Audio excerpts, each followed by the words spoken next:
For the first time ever, the US government has just shut down the access to the frontier AI model. I don't think that's the last. Anthropic launched the best model on Earth, and 3 days later, US government shot it off for every paying customer overnight. So I want to walk you through 3 things. How this actually happened, what this means for AI going forward, and why knowing and being able to run local models this week became not a hobby, but more of an insurance. Alright, so let's get into it.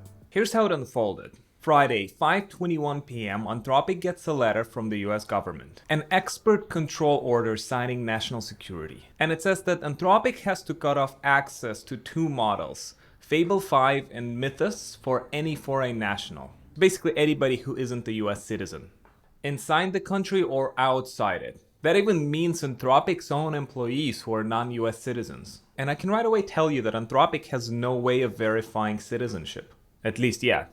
So the only way to comply is to switch off both models for everybody. So that also means US citizens, and so by the end of Friday, 2 models are gone. So why did that happen?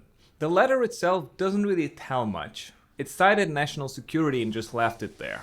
But Anthropic's read, they put this in writing, is that the US government thinks that somebody found a way to jailbreak Fable 5. Someone got a model to read a code base and point out security issues there.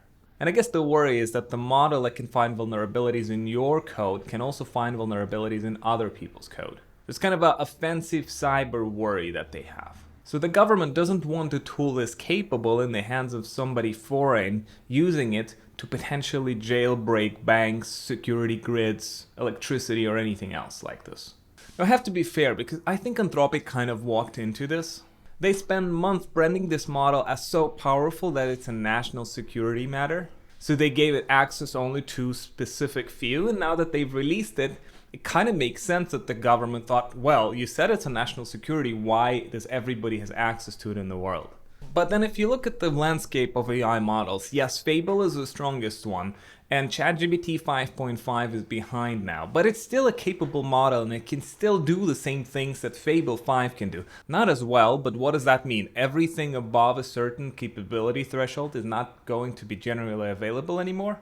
So the Anthropic's response to the US government is basically, yes, we're going to comply, but you're wrong. They're pointing out that they spent thousands of hours securing this model with the US government, with the UK Security Institute and other teams.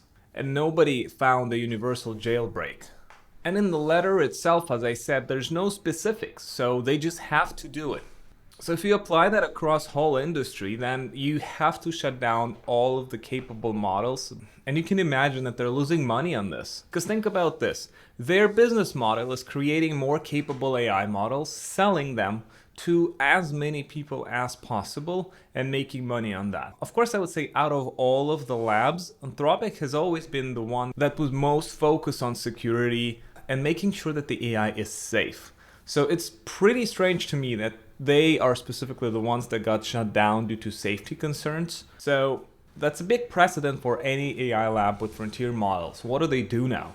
Do they have to stop the development of those models? Because if you have to spend incredible amount of money that you've raised and that you've earned for revenue on a new model, and then you can only serve it to a small group of people and a small group of organizations, then the economics of it, they're just not going to work. So that can slow down the AI progress overall, because if you don't have an incentive or a way to make back your money on training these models, you're not going to do it. So where does this go?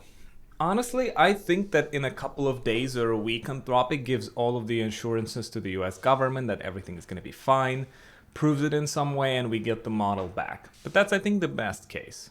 And even if it's all resolved pretty quickly, the problem still doesn't go away. This might happen again. And this limitation to get access to the model based on where you live or even your citizenship is going to be a pretty big issue if everybody starts doing that. Imagine China, who has a lot of these open source models and are doing pretty good in that area as well, cuts the access off as well. So then you will have the US, you will have China. Well, Europe is kind of screwed. And quick thing, if you're getting value out of this video, please subscribe. That will help me digging into the stories like this as well. And another implication that I see is for the businesses. Of course, In 3 days that everybody had access to it, not a lot of people probably built anything on top of it, but if it was after 2 weeks, I'm sure a lot of businesses would have built some kind of capabilities or embedded this model into their workflows to themselves or to the customers. So if you cut off access to the model like this, what happens? A lot of customers lose functionality. Businesses lose revenue and subscriptions, things break down. So implications of cutting access to a model like this impacts thousands of customers and businesses. Now that we've landed in this situation where access to a frontier AI model gets cut off overnight, there's another thing that I want to talk about. So the ability to run local models on your hardware is shifting from being a hobby to being actually something that you need to be able to do. And these open models are getting cheaper and better every day. I just made a video about it so you can check it out.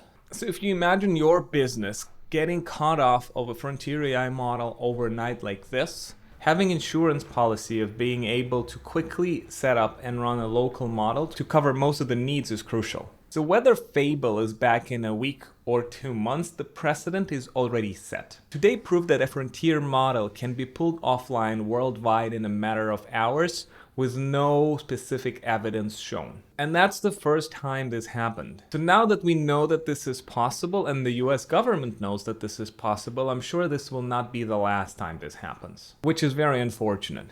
We'll see how this evolves over the next week and I'll keep you posted. But if any of this rattled you, it's good. It should. Go watch the video that I've made on how to run local models and their progress and set one up for yourself.